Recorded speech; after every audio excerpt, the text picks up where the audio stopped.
Welcome, guys, to Horror, Crime, and Fear, a new YouTube channel telling you stories about horror, crime, and other subjects that I find scary or intriguing, like the paranormal or even war stories.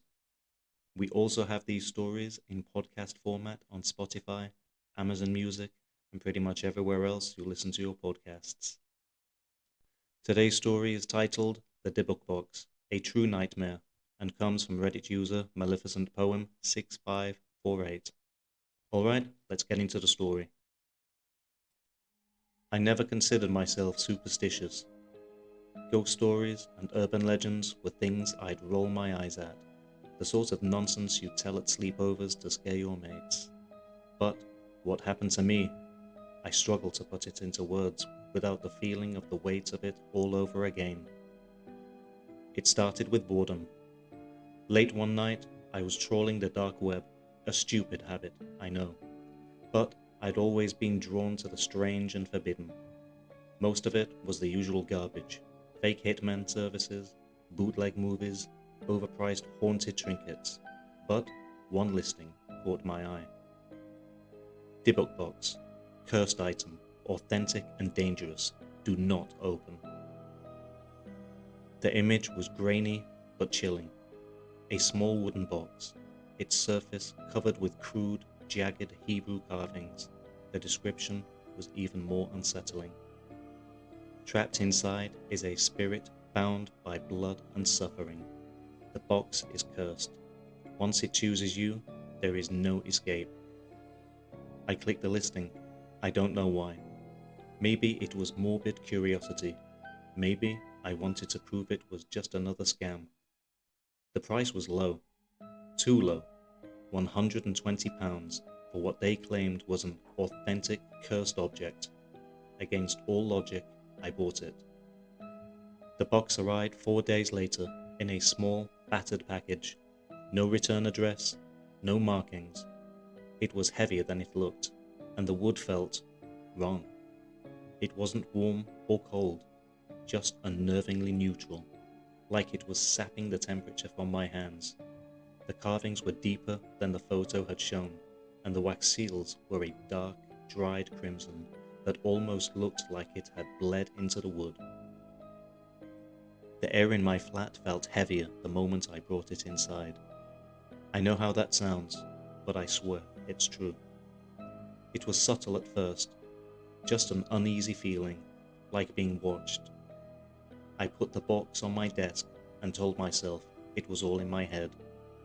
That night, the dreams began. In the dream, I was standing in a vast, empty space.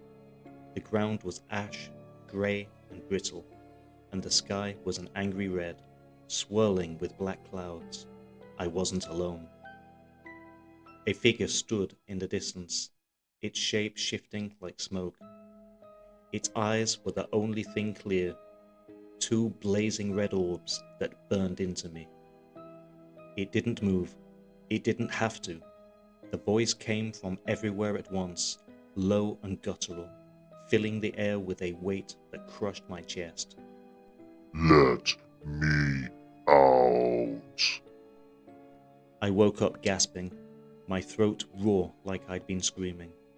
The box was sitting on my desk, right where I'd left it, but something about it was different. The carvings looked deeper, more jagged. The wax seals seemed fresh, as if they'd just been poured. Over the next few days, things got worse. At first, it was small stuff. Faint whispers in the night, shadows in the corner of my vision. The box started to move. I'd leave the room, and when I came back, it would be in a slightly different position. Once, I found it on the floor, tilted toward me, as if it had fallen deliberately. The dreams became more vivid. Every night, I returned to that ash-covered landscape. The figure grew closer, more defined. It was humanoid, but its limbs were too long. Its posture unnatural. Its face was blank, except for those eyes. And every night, the voice grew louder. Let me out. I tried to get rid of the box. I threw it in the rubbish, but when I returned home, it was back on my desk. I drove out to the countryside and buried it in a shallow grave. The next morning, it was sitting at the foot of my bed, dirt still clinging to its edges. By the second week, I was losing time. I'd black out for hours and wake up in strange places. Once, I came into my bathroom, my fingernails caked with blood. The mirror was smeared with the words, "It's here," in deep, red streaks.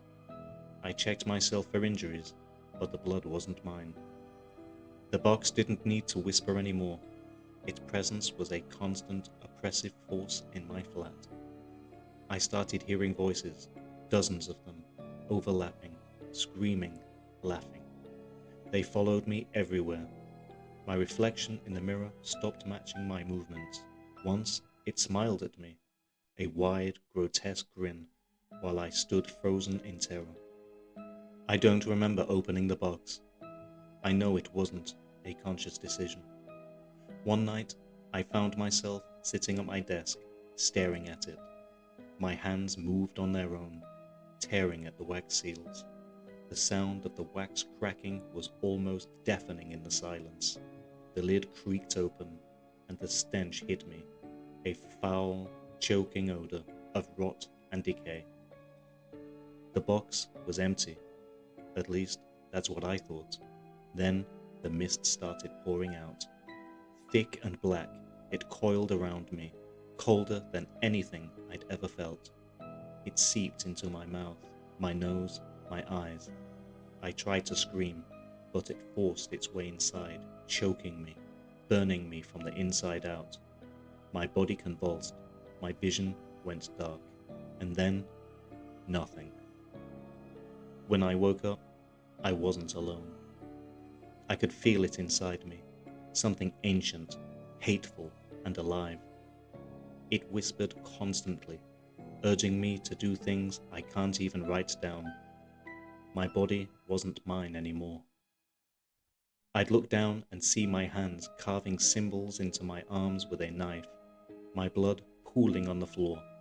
My reflection in the mirror wasn't me. It was something else, grinning with sharp, unnatural teeth. I stopped sleeping. I stopped leaving the flat. Every night, I'd sit in a corner, watching the box as it sat empty on my desk, its carvings glowing faintly in the dark. The voices never stopped. I don't know how much longer I can take this. My mind isn't my own anymore. It's spreading, consuming me bit by bit. I don't know what it wants, but I know I can't give it what it's asking for. Somewhere on the dark web, there's a new listing. Authentic Dybbuk Box. Handle with care. If you find it, don't buy it. Don't touch it. Don't even think about it. Because once it chooses you, there's no way out. Okay, that's it for today, guys. Thanks for sticking around until the end. If you liked today's content, then please smash the like button. And please consider subscribing to the channel so that you can listen to future stories from horror, crime, and fear. We are on YouTube, Spotify, Amazon Music, and we have a Reddit as well, with all those named horror, crime, and fear. Please comment below, and please get in on the action on our Reddit community, sharing stories and chatting with our members.